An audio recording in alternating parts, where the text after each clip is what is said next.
So Tom Parker Bowles just found out that his entire inheritance plan, the one his mother, Queen Camilla, apparently spent years promising him, doesn't actually exist. And the way he found out is honestly the most brutal part of this whole saga. Like, we need to talk about what happened in that conference room, because it isn't just some dry, boring legal dispute about who gets which bedroom in a palace. This is a story about a multi-million-pound legal offensive that completely imploded in under an hour. A Star Barrister who literally returned half his fee and fled the room in silence.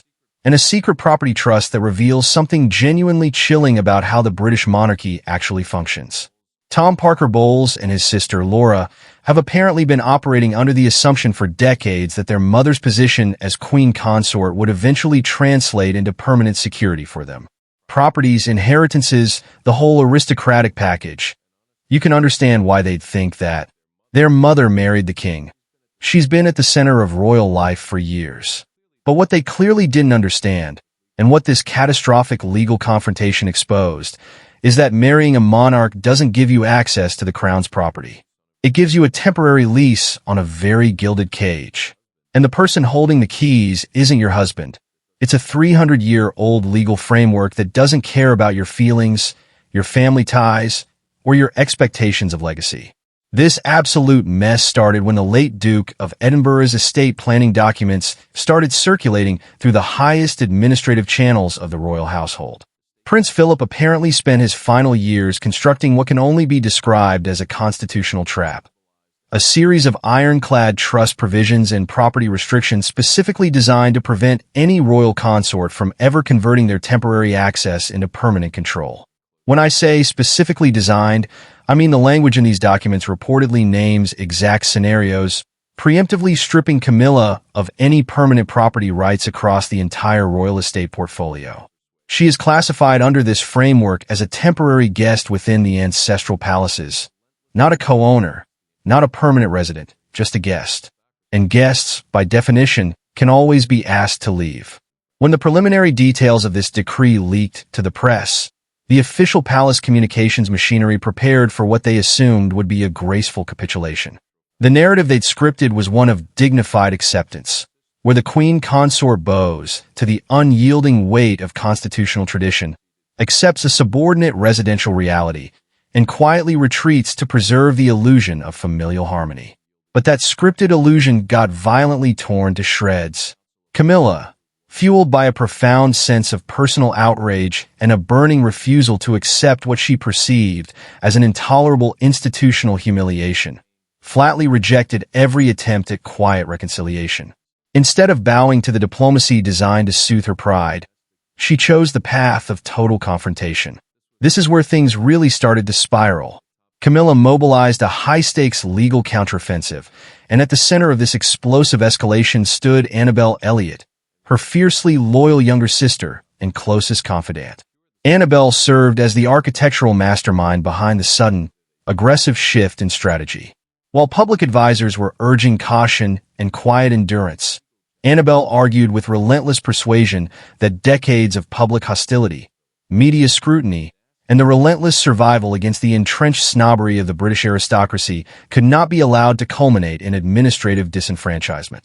To surrender without a fight, she argued, was to validate the very decree that sought to erase Camilla's footprint from the structural foundations of the crown.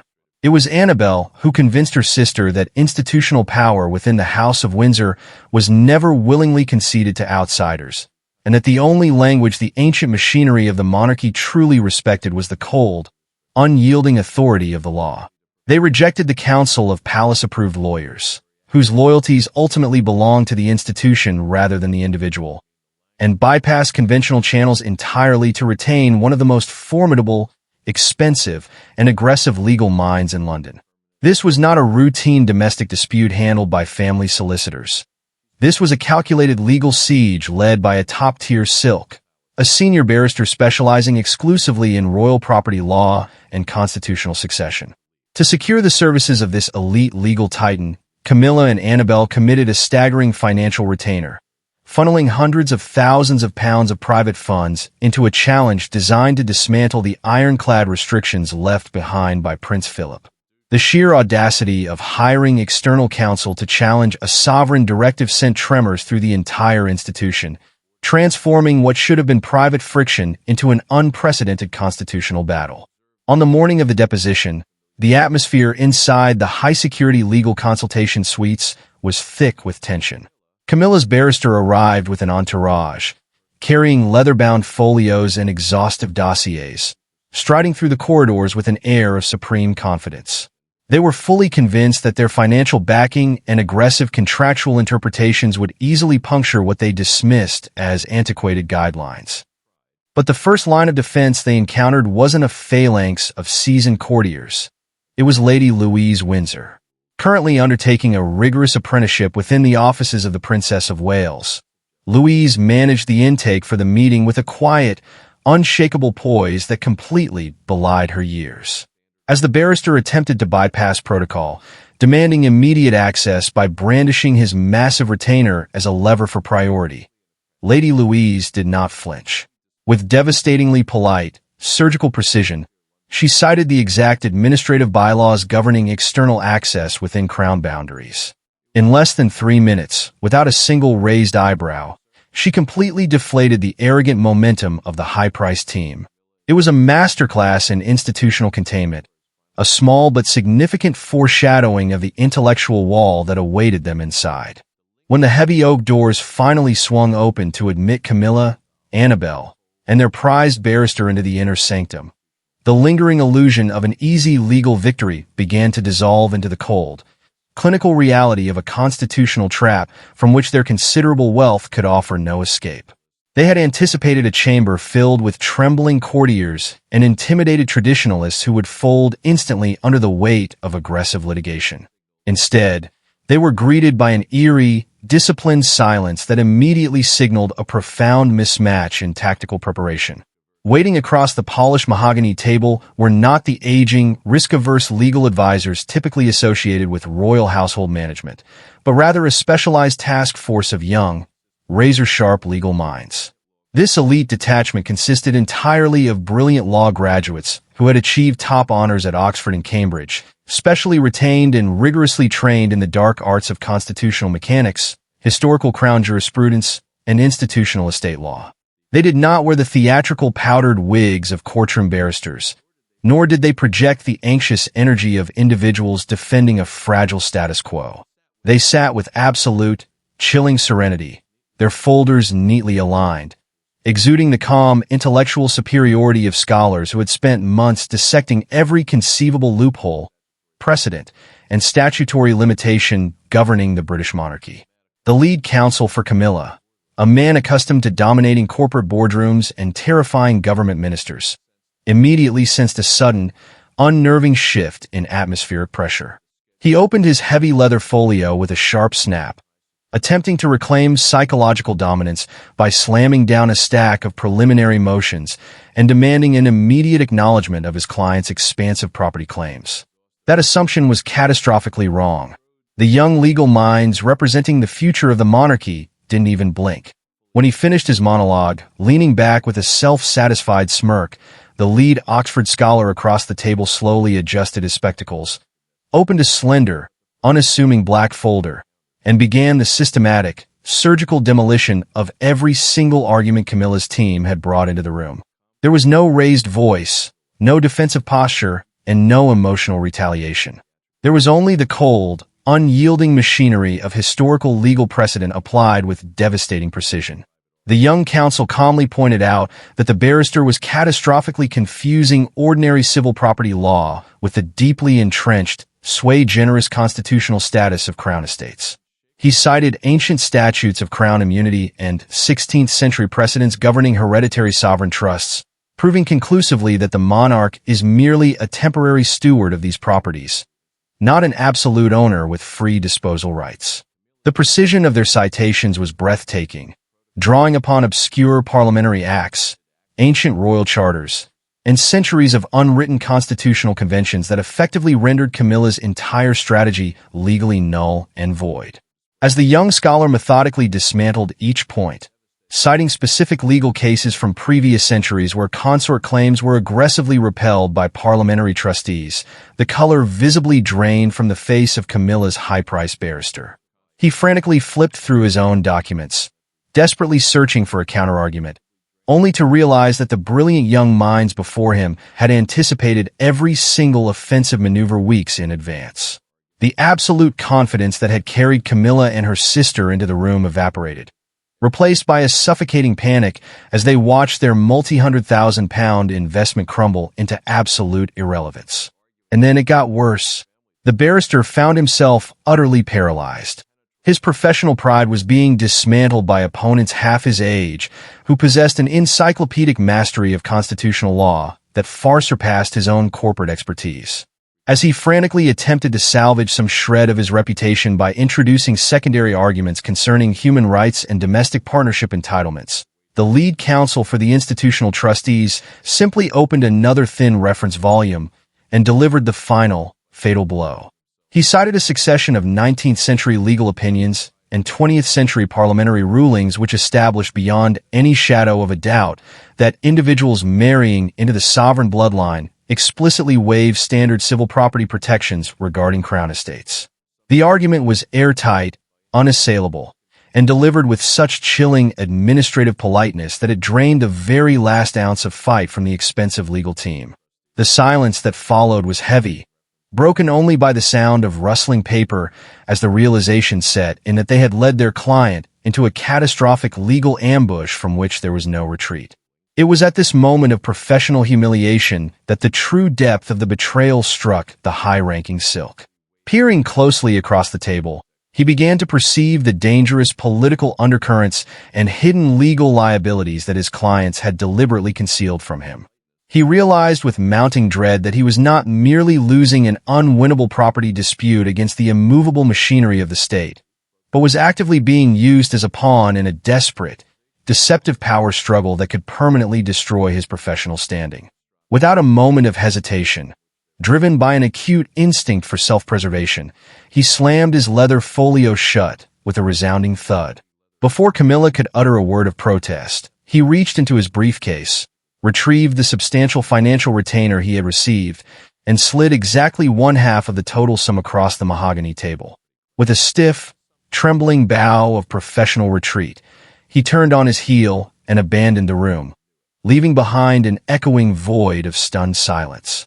With every major state palace officially locked behind an impenetrable barrier of constitutional law and trust restrictions, Camilla found herself stripped of all broader institutional footholds, leaving her with one final, desperate refuge upon which she pinned her entire remaining hope for dignity and security. When all the grand avenues of Buckingham Palace and Windsor Castle were firmly bolted against her, her focus narrowed exclusively to a modest, yet strategically vital property situated directly adjacent to Ray Mill House, the beloved private country retreat in Wiltshire where she had spent decades cultivating her independent life long before the pressures of the crown consumed her existence. During the quiet, intimate moments of their relationship, King Charles had frequently whispered promises of absolute sanctuary, assuring her that he would personally ensure the purchase of this adjoining estate and seamlessly transfer its full, unencumbered freehold ownership directly into her individual name, providing an eternal private haven entirely removed from the toxic politics of the court. This particular parcel of land was not merely a sentimental garden or an auxiliary cottage. It was a strategically positioned enclave of historic significance, featuring a sprawling manor and surrounding acreage that offered absolute privacy away from the prying lenses of the media and the suffocating oversight of palace officials. It represented the ultimate symbol of personal autonomy, a promised sanctuary where she could finally escape the crushing weight of royal protocol and live out her remaining years as an absolute owner rather than a tolerated guest. To secure this vital lifeline, Charles had quietly initiated the acquisition months prior, operating through a labyrinth of private corporate shells, opaque holding companies, and confidential intermediaries designed to mask his personal involvement from the royal trustees and permanent civil servants.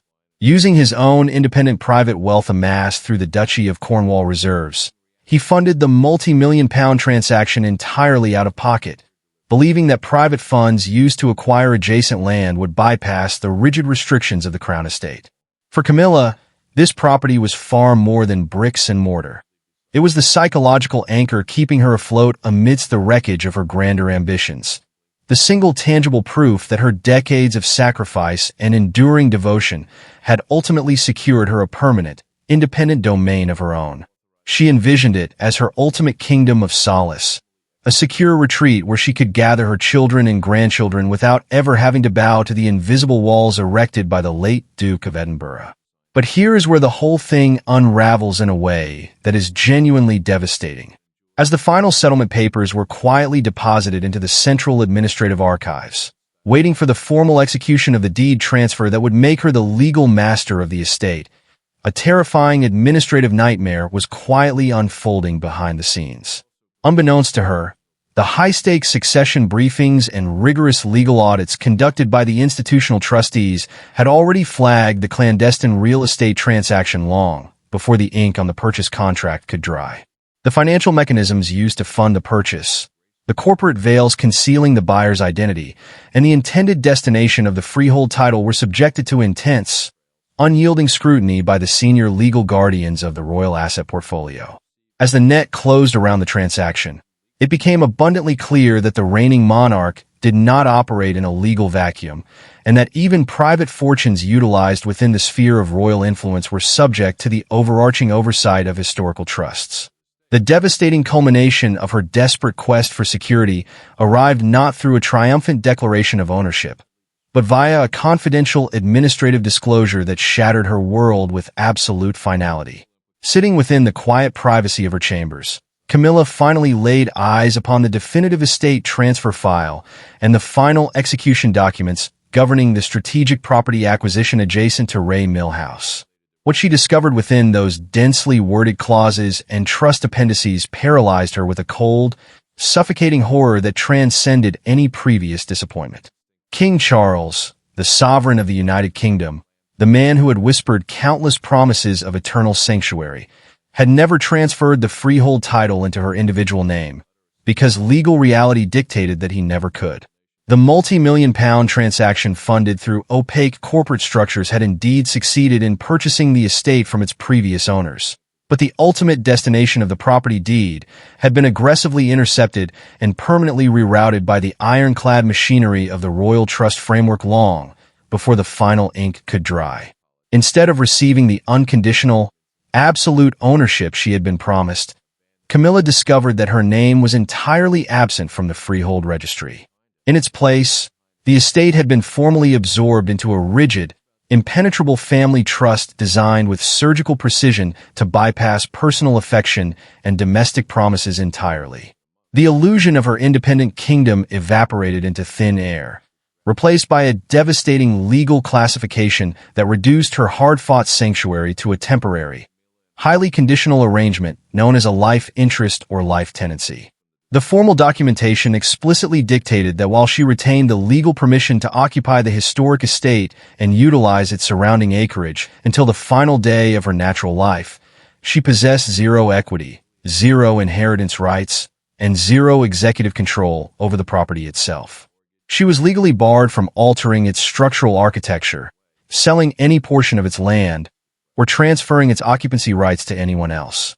The most devastating blow, however, lay in the strict inheritance prohibitions embedded within the foundational covenants, which explicitly forbade her from leaving the property or any of its contents to her biological children, Tom Parker Bowles and Laura, or to any other descendants outside the direct royal bloodline. The estate was legally locked into an ancestral succession pipeline that bypassed her blood relatives entirely, ensuring that the moment her life interest terminated, the property would automatically and irrevocably revert to the core crown portfolio. As her disbelieving eyes scanned further down the parchment, tracing the ultimate destination of the reversionary rights, the final inescapable truth struck her with the force of a physical blow. The absolute ownership of the estate was designated to transition instantly upon her passing directly to Prince George. That means Tom Parker Bowles and his sister Laura will inherit nothing from this property. Not the manor, not the land, not a single structural element. The estate that their mother believed would become her permanent sanctuary and their eventual inheritance is legally programmed to bypass them entirely and land in the hands of the future king, a child who represents the very institutional machinery that excluded them. Sitting in absolute silence within the quiet study, surrounded by the wreckage of her multi-layered legal offensive, her severed commercial contracts, and her shattered domestic illusions, Camilla finally understood the absolute totality of her defeat. The man sitting upon the throne, despite all his historic titles and lifelong devotion, was himself a prisoner of ancient precedences, utterly powerless to shield her from the boundaries drawn by a relentless constitutional order. And what does this actually mean for Tom Parker Bowles and the rest of Camilla's family? It means that the decades-long assumption that their mother's ascension would translate into generational wealth and permanent aristocratic security was built on a fundamental misunderstanding of how the monarchy actually functions. The crown is not a family business that can be inherited through marriage. It is a constitutional institution designed to survive individual relationships, personal promises, and even the heartfelt intentions of the sovereign himself. In the eternal game of the British monarchy, the throne always wins, and those who stand outside the direct bloodline are ultimately reduced to temporary shadows passing briefly through ancient halls built to outlive them all.